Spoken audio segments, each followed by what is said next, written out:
Hello, James LaFond.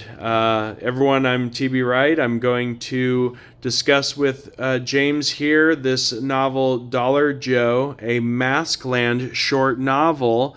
And my blood pressure is already rising with the mere mention of masks. So thank you for that, James. You're welcome. I wrote this based on my experiences in Portland, which included me being threatened for not wearing a mask outside.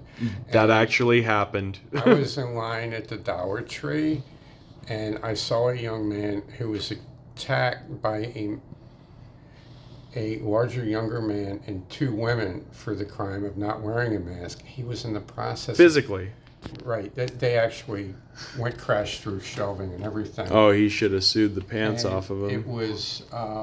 he was a homeless guy that had a damaged eye, and he was being attacked by three people, and I was really they were that zombified, huh? Yeah. Wow. I was right there for it, and I remember thinking to myself, that's like a life-changing thing to see, honestly, to see the... It gave me a novel. It was a sacrifice, my benefit. Yeah. So what I decided to do is I knew where... I had just been threatened by other people down the street when I left there, walking outside. So I thought, okay, what if that guy was one of the dudes that I coached? Mm-hmm. What? Oh, yeah. Okay. Someone you care about, right? What if he was Mr. Gray? Yeah. He'd have killed those three people. Oh, I see what you're saying. Yeah, the That's wrong what person. I Yeah, said. really. Okay, this is a guy that they could take. What if he was one of the dudes that I could coach that would eat these three people alive? Two of them are women. Oh, yeah. And Yeah, like an older guy, woman. That's what I was thinking, like a granny or something. And the other guy can't fight. Well, the people that attacked him were 20-year-old people, two women and a man. Oh, I see. Yeah. He was about 27. And he was injured, and he was sick. Yeah. And he was very tired. And you know what's wild? He was not a trained fighter. What if he was a trained MMA fighter? You're right. And he's just like, this is it. I'm being beat up for not wearing a mask. mask. I'm sick of this shit. So it becomes a rampage novel. It's about how many people can this guy wipe out for the attack him for the crime of not wearing a mask. You know, it's funny.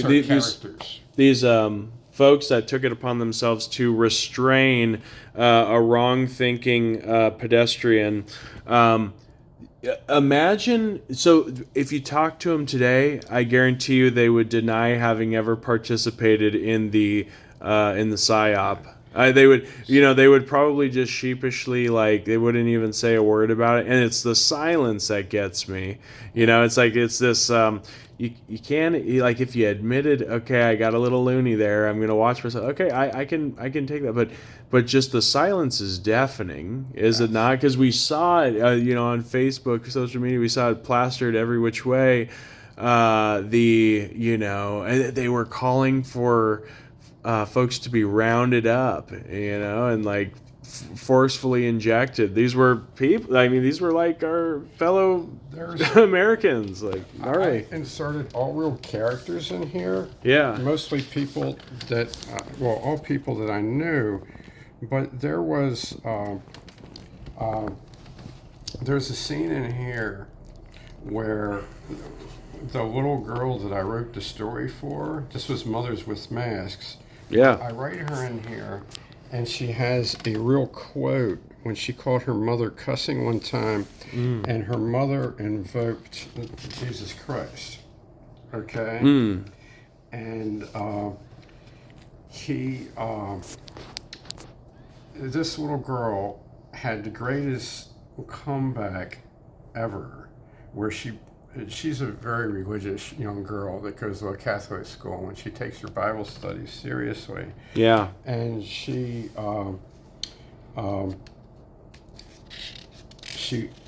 actually corrected her mother about her cussing. Mm-hmm. And that was... Oh, the daughter, little one. So it was a real thing.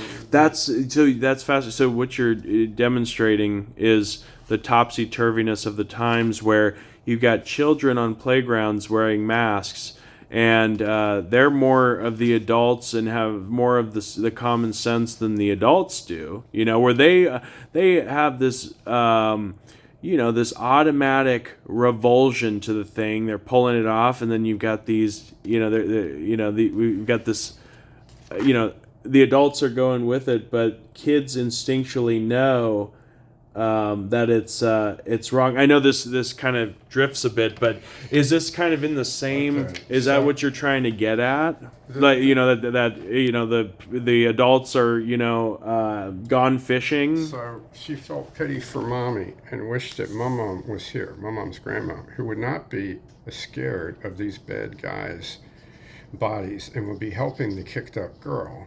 Alice, saying that her mommy was just afraid to come help, lost her patience and said, just like Mom, Jesus Christ, just give me a hand already. Because that's what her grandmother says all the time. And so this is I listed this from real conversation. Oh. Her grandmother called up and told me about it.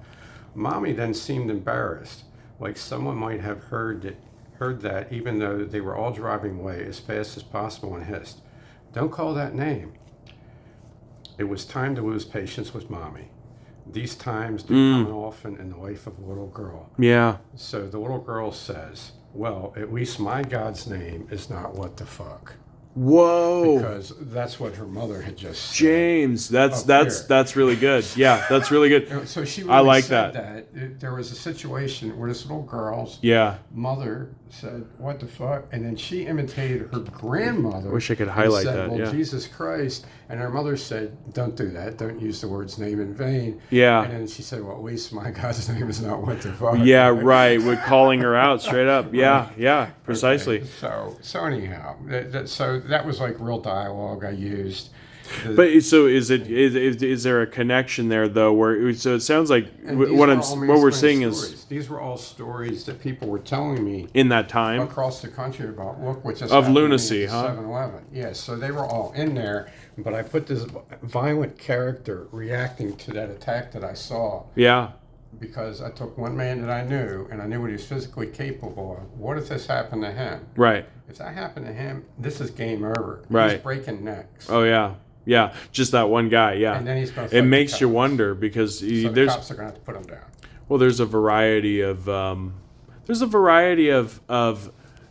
activities. Let's put it that way. That where a man is backed up into a corner, has nothing to lose.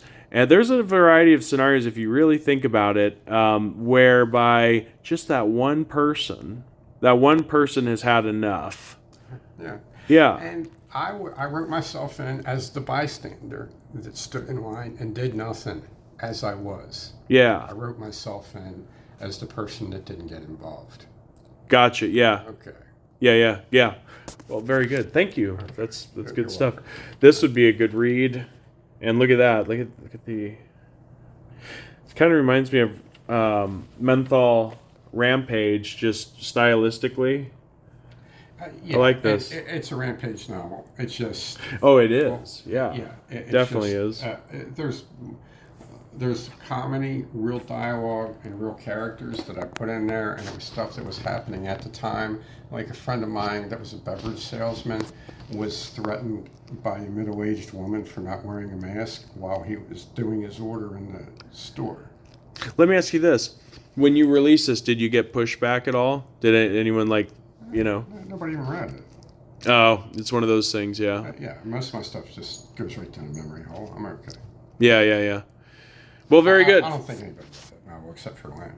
Oh, okay, yeah. You've got a few of those? Oh, yeah. Yeah, I got some of those with my games as well. I probably have 30 books that nobody's ever read other than whoever edited that. Yeah, you get over it. You just move on to the next, yeah. Cool.